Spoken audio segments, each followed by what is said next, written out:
Samsung just released a pair of flagship phones in the Samsung Galaxy S7 and S7 Edge. We'll be looking at both these phones in depth, but we're going to start today with our Samsung Galaxy S7 unboxing. Stay tuned.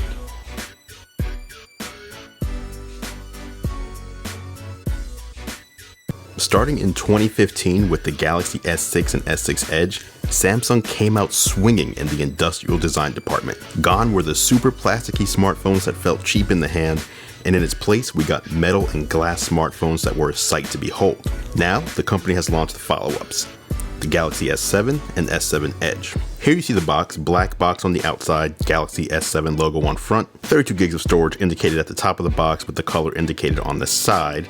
Now I have a couple of these, and in this case I've got the gold platinum model here, as you can see. I've also got a black model, and those are actually your two choices. The S7 comes in gold and it comes in black, while the S7 Edge comes in gold, black, as well as silver. These new models don't make anywhere near as drastic a change to the overall design, but they do bring some welcome refinements and improvements to this year's Galaxy line, and even restore features that were notably absent with the S6. In fact, I think the Galaxy S7 is by far the best phone that Samsung has ever made from a look and feel perspective. So here's the Galaxy S7, and I'll put this aside for a moment while we check out what else is in the box. Here you've got a box that contains the quick start guide and some safety and regulatory information, as well as a SIM removal tool. Also included is a USB connector that allows you to connect two Galaxy devices together over USB for file transfer purposes, as you see here. There's also a fast charging USB AC adapter. It's not Qualcomm fast charging, but that shouldn't really matter as long as you use what Samsung has provided in the box. You also get a pair of white earbuds as well. For the S7, Samsung has brought a new level of fit and finish. It's more comfortable in the hand to hold, much easier to pick up off a flat surface, a more flush fingerprint sensor, and the camera bump is vastly reduced in size. It won't look that much different at first glance from an S6, but the changes are much appreciated. Here in the Galaxy S7, you'll find a 5.1-inch Quad HD Super AMOLED display. On the inside, the device is powered by a Qualcomm Snapdragon 820 processor here in North America, rather than the Samsung Exynos chips that shipped in the S6 and that you'll find in the S7 devices in other parts of the world. As for RAM, Samsung packed the Galaxy S7 with 4 gigabytes.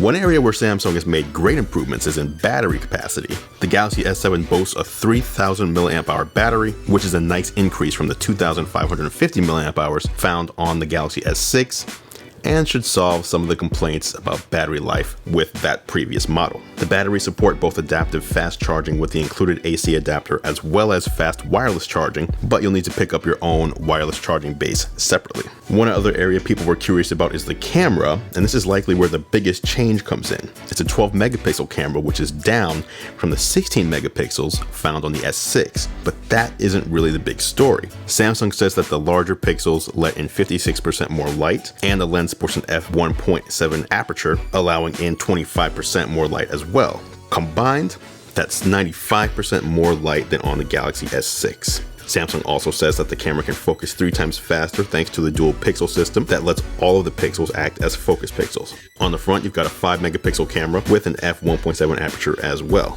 Oh, and Samsung has brought back the microSD card slot to the Galaxy S7. So for those of you who end up filling your devices with selfies and cinematic 4K videos, grab a microSD card and expand that storage. As for software, the Samsung Galaxy S7 ships with Android 6.0 Marshmallow with Samsung's TouchWiz interface on top. The software trick this year is an always-on display, which will always show a clock with notifications or a calendar or an image of your choosing.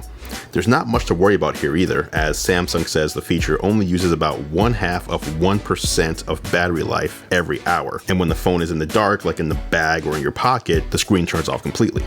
So there you have it, guys. That was your look at the Samsung Galaxy S7. Of course, I'll be bringing you my full review shortly. Big shout out to Verizon for sending over the Galaxy S7. And if you're looking to pick one up, you can actually buy one and get one free right now from all the major carriers, including Verizon, AT&T, T-Mobile, and Sprint. And that applies to both the Galaxy S7 and the Galaxy S7 Edge.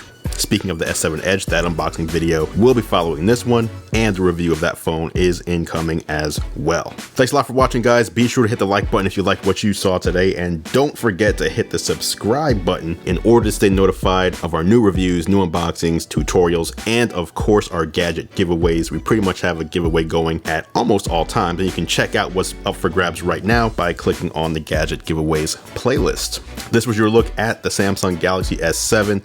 I'm Andrew Edwards. I'll catch you in the next video.